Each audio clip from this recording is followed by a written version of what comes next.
ब्राह्मणों से कदापि वैर मत करो। ब्राह्मण है जो गायत्री उपासक है, शिखाबंधन, और ब्राह्मणों से भी निवेदन है अपने ब्राह्मणत्व को मत खो। आप त्रिकाल संध्या नहीं कर सकते, एक काल की संध्या करो, गायत्री मंत्र का जाप करो, शिखा रखो, तिलक लगाओ, मुख से गालियां मत बको। और जो ब्राह्मण इन नियमों पर चलता है तो राजा तो केवल अपने देश में पूजा जाता है, पर विद्वान सर्वत्र पूजा जाता है। विद्वान की सर्वत्र पूजा होती है, सभी जगह। और बड़ा सुंदर अवसर चल रहा, अभी महाराज आपको बताएं, पितृपक्ष का महीना चल रहा है। एक बात ध्यान रखना, ब्राह्मणों से कदापि वैर मत करो। ब्राह्मण है जो गायत्री उपासक है, शिखाबंधन, और ब्राह्मणों से भी निवेदन है अपने ब्राह्मणत्व को मत खो। आप त्रिकाल संध्या नहीं कर सकते, एक काल की संध्या करो, गायत्री मंत्र का जाप करो, शिखा रखो, तिलक लगाओ, मुख से गालियां मत बको। और जो ब्राह्मण इन नियमों पर चलता है तो राजा तो केवल अपने देश में पूजा जाता है, पर विद्वान सर्वत्र पूजा जाता है। विद्वान की सर्वत्र पूजा होती है, सभी जगह। और बड़ा सुंदर अवसर चल रहा, अभी महाराज आपको बताएं, पितृपक्ष का महीना चल रहा है। कौन सा महीना चल रहा? पितृपक्ष का महीना चल रहा। और पितृपक्ष के पावन माह में हम भागवत कथा सुन रहे हैं। अगर आपने पितृपक्ष में कोई भी सत्कर्म किया, उसका 1000 गुना फल प्राप्त होता है। लेकिन आजकल हमने देखा कि आजकल पितरों के ऊपर ही लोग विचित्र कमेंट करते हैं। मैं प्रार्थना करूं, पितृपक्ष में पितरों के निमित्त जरूर जियो। अगर अपने जीवन में शांति चाहते, कई बार पितृदोष होता है, हमें पता नहीं लगता। पितृदोष के लक्षण सुनो। पितृदोष क्या कहलाता? पितृदोष का मतलब है पितृ आपके पूर्वज मर जाएं, दादा, परदादा, दादी, नाना, नानी, चाचा, ताऊ मर जाएं और उनका विधिवत संस्कार ना हो या कोई त्रुटि हो जाए तो वो प्रेत योनि में घूमते रहते हैं और अपने वंश वालों को बार बार परेशान करते रहते हैं। कहीं शादी विवाह में रोक लगाएंगे, कहीं सत्कर्म करें, सत्कर्म में रोक लगा देंगे, कहीं आपका घर में मंगल होने वाला हो, उसमें कुछ अमंगल हो जाएगा, आप आगे नहीं बढ़ पाएंगे। पितृदोष के ये जो है लक्षण है। पहला लक्षण है, अगर पितृदोष लगा आपको, तो पितृदोष अगर आपको लगा श्रीमान, तो पहला लक्षण है कि पितृदोष में आपको सबसे ज्यादा मंगल काजों में रुकावट आएगी।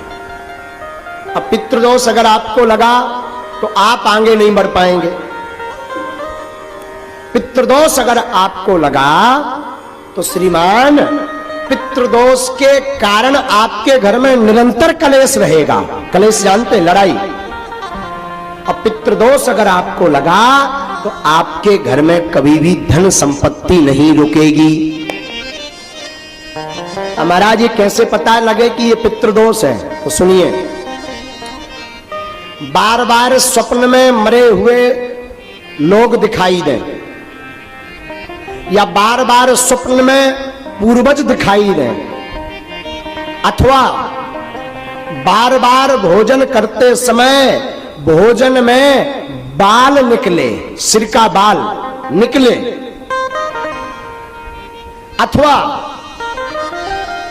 बार बार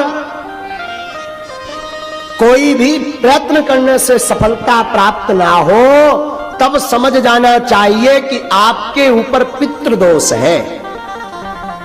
और पितृदोष की निवृत्ति के लिए जो अभी वर्तमान में पितृपक्ष चल रहा है, ऐसे पितृपक्ष में हर वर्ष पितरों के निमित्त कुछ ना कुछ सत्कर्म करो, भगवत कथा करो, दान करो, ब्राह्मण भोज करवाओ, गरीबों को भोजन करवाओ, गौ को ग्रास खिलाओ। ऐसा करने से और पितरों को याद करने से पितृदोष से मुक्ति हो जाती है। लेकिन आजकल हमने देखा इसे कई जो है कम बुद्धि के लोग, हीन बुद्धि के लोग पितृपक्ष को ही मजाक में ले लेते हैं, कहते ये सब कपोल कल्पना है। मेरी व्यासपीठ से प्रार्थना है, श्रीमान पितृदोष से निवृत्ति चाहिए तो पितृपक्ष में सत्कर्म जरूर करिए, वरना आप एक नहीं 100 मूड के हो जाएं। अगर पितृदोष लगा तो जीवन में आप कभी भी सफल नहीं हो सकते।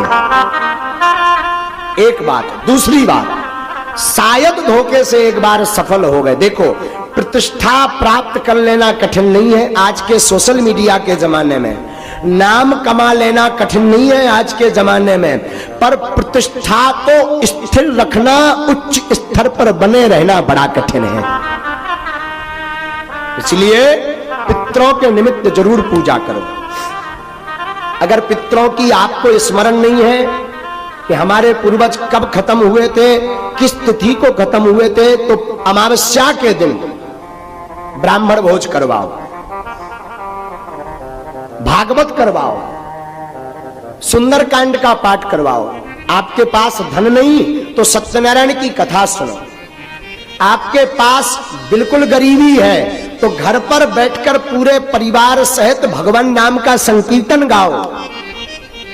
और ज्यादा गरीब हो, ब्राह्मण भोज नहीं करवा सकते, तो गौ माता के लिए घास लेकर के पितरों के निमित्त गौ माता को घास खिलाओ। इससे भी पितृदोष से मुक्ति मिलेगी। और एक बढ़िया उपाय बताएं, पूर्वजों को तो लगभग सब मानते होंगे, शायद पूर्वजों को आप मानते हैं और आपको लगता है कि पितृदोष है और इतना भी नहीं कर सकते, तो पितृपक्ष के 15 दिन पितरों की दिशा है दक्षिण दिशा। पूर्वज कहां निवास करते हैं? दक्षिण में। वैसे तो 15 दिन तक उनको जल दें, 15 दिन तक उनके नाम का दीपक रखें, 15 दिन तक दक्षिण दिशा में उनके नाम का भोजन रखें। लेकिन एक बात बोलूं, अतिशयोक्ति नहीं होगी। जियत पिता को दीनना नीर, मृतक पिता को हलवा खीर।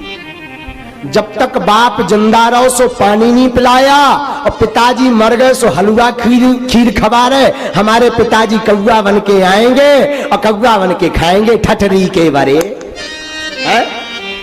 जब तक बाप जिंदा रहा तब तक पानी नहीं पिलाया, और मर गया तो कह रहा कौवा बन के आएगा। कौवा को अंग्रेजी में क्या कहते? क्रॉक्स। हाँ, जो भी हो समझ जाओ है?